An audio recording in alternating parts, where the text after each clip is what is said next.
चलिए अब महाकुंभ से आगे बढ़ते हैं और अब बात करेंगे लाल आतंक की, जिसका अड्डा तबाह हो रहा है। जी हां, सुकमा में नक्सलियों के खिलाफ बड़ी कार्रवाई देखने को मिली और इस बड़ी कार्रवाई के दौरान न सिर्फ नक्सलियों को ढेर किया गया, न सिर्फ हथियार बरामद किए गए, बल्कि एक ऐसे सुरंग का भी पता लगा लिया गया है जिसके जरिए कई खुलासे होने की अब उम्मीद भी लगी हुई है। रिपोर्ट देखिए।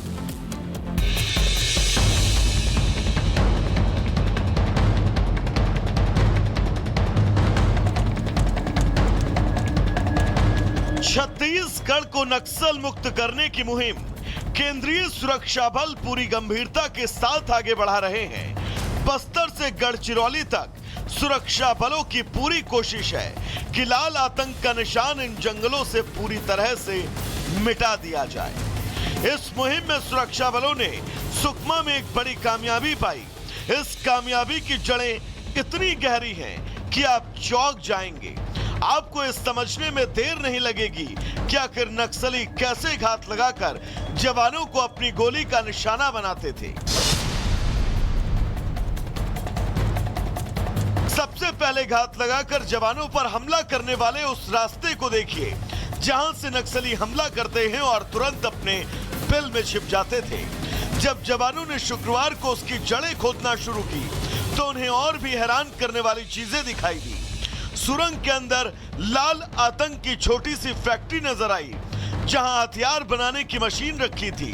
यही वो मशीन है जिससे नक्सली अपने आतंक को फैलाने वाले घातक हथियार तैयार करते थे। ऐसे ही सुरंगें और मशीनें आपने मिडिल ईस्ट में देखी होंगी। वही सुरंगें जहां हमास तबाही का सामान तैयार करता था। बीजापुर के इस इलाके में सुरक्षा बलों की कामयाबी सिर्फ यहीं तक नहीं थी। इस इलाके में छापेमारी और एनकाउंटर के बाद सुरक्षा बलों को बड़ी मात्रा में हथियार जैसे कि रॉकेट लॉन्चर और ग्रेनेड भी मिले। नक्सलियों के ठिकानों से बम बनाने के लिए कांच की बोतलें भी मिली। साथ ही नक्सलियों के ठिकानों से इंजेक्शन और कई तरह की दवाइयां बरामद हुई। इसी एनकाउंटर में सुरक्षा बलों को बहुत सारे दस्तावेज भी मिले जिनकी जांच जारी है।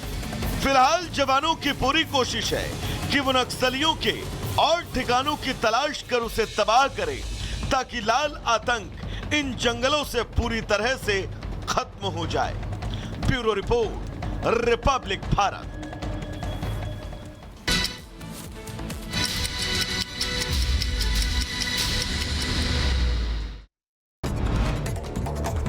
अमेरिका के न्यू जर्सी में भीषण सड़क हादसा हुआ। तेज रफ्तार ट्रक ने ट्रेलर को मारी टक्कर। हादसे में 6 लोग घायल हुए।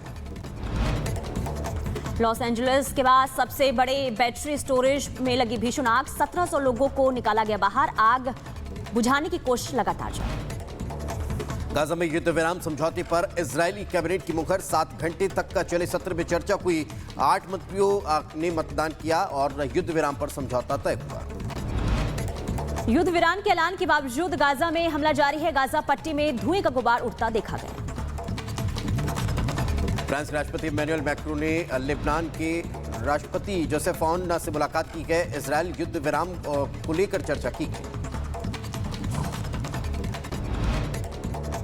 सिर्फ दिव्यता, भव्यता, नव्यता की बात हो रही है, लेकिन ऐसे ऐसे संत महात्माओं के दर्शन आम श्रद्धालु कर पा रहे हैं जो अपने आप में लोगों को आकर्षित कर रखे हैं। अब जो हम खबर दिखाने जा रहे हैं वो देखकर आप भी चौंक जाएंगे कि इतने पढ़े लिखे शख्स भी महाकुंभ पहुंच रखे हैं और संन्यास की तरफ अग्रसर हो रहे हैं, युवाओं को प्रेरित कर रहे हैं। कौन है ये बाबा, आप खुद देख लीजिए।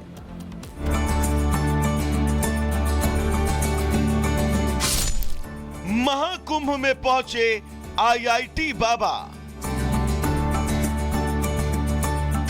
इंजीनियरिंग छोड़ बने साधु। महाकुंभ में एक से बढ़कर एक नजारा देखने को मिल रहा है। देश विदेश से आए लाखों श्रद्धालुओं के बीच एक ऐसा व्यक्ति जो अपनी अनूठी कहानी के लिए चर्चा का केंद्र बिंदु बना हुआ है। मस्ती में झूम रहे, देश दुनिया से बेखबर ये है इंजीनियर बाबा।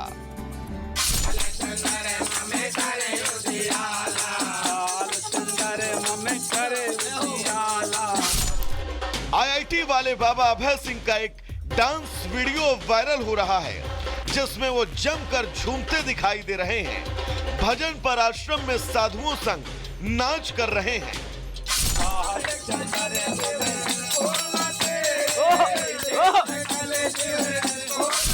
ये व्यक्ति कोई और नहीं बल्कि आईआईटी मुंबई में एरोस्पेस इंजीनियरिंग करने वाले अभय सिंह हैं। इन्होंने साइंस की दुनिया छोड़कर सनातन धर्म अपनाया और महाकुंभ में सन्यासी के रूप में छाए हुए हैं। महाकुंभ में लोग इन्हें इंजीनियर बाबा के नाम से जानते हैं। एक समय ऐसा था जब वो सफल इंजीनियर बनने के सपने देखते थे और कनाडा में 3 साल नौकरी भी की, लेकिन जीवन के कुछ अनुभवों ने उन्हें आध्यात्म की तरफ मोड़ दिया और उन्होंने साइंस की दुनिया को अलविदा कह दिया और संन्यास ले लिया। महाकुंभ में इंजीनियर बाबा लोगों को विज्ञान और आध्यात्म के बीच समन्वय को बता रहे हैं। कुंडली के बारे में, हाँ, वो एनर्जी के बारे में कि एनर्जी काम कैसे करती है। पूरा करके बताइए महाराज। ये एक्सप्लेन किया था ना ये कि बेसिकली ये जो डायग्राम होता है बहुत सारे धर्मों में ये होता क्या है, ये अलग अलग देवी दिखाते हैं इसको ना। हाँ, ये क्रिया है बेसिकली। तो उसके अंदर ये वाइब्रेशन कैसे काम करती है तो उसका डायग्राम दिखा के कि जैसे तुम बोलते हो तो वाइब्रेशन क्या करते हो, तुम सुनते हो तो वाइब्रेशन कैसे काम करती है। वे मानते हैं कि विज्ञान और आध्यात्म एक दूसरे के विरोधी नहीं बल्कि एक ही सिक्के के दो पहलू हैं। बाबा का मानना है कि जीवन में सफलता सिर्फ धन और पद ही नहीं बल्कि आत्मिक शांति है। उन्होंने लोगों से अपील की कि वो आध्यात्म की तरफ बढ़ें और अपने जीवन में सार्थकता लाएं। स्टूडेंट्स के बारे में तो ये है ना, उस ज्ञान को पूरी तह तक जाओ। अब कितने सारे सब्जेक्ट्स तो तुम इंस्टाग्राम पे जाओगे ना, मैंने कितने बढ़िया से पढ़ा रखे हैं, ब्रेन के बारे में, चिप के बारे में, न्यूरोसाइंस के बारे में। इंजीनियर बाबा ने यह साबित कर दिया है कि एक सफल करियर छोड़कर भी हम आध्यात्मिक जीवन जी सकते हैं। महाराज जी ने यह भी कहा कि प्रयागराज मेला काफी अच्छा है, तैयारियां हैं। इन्होंने यह भी कहा कि अगर आप लोग हमें मौका दें तो हम कब घूम लें, टहल लें। वीडियो जर्नलिस्ट सचिन सैनिक साथ राघवेंद्र पांडे, रिपब्लिक भारत, प्रयागराज।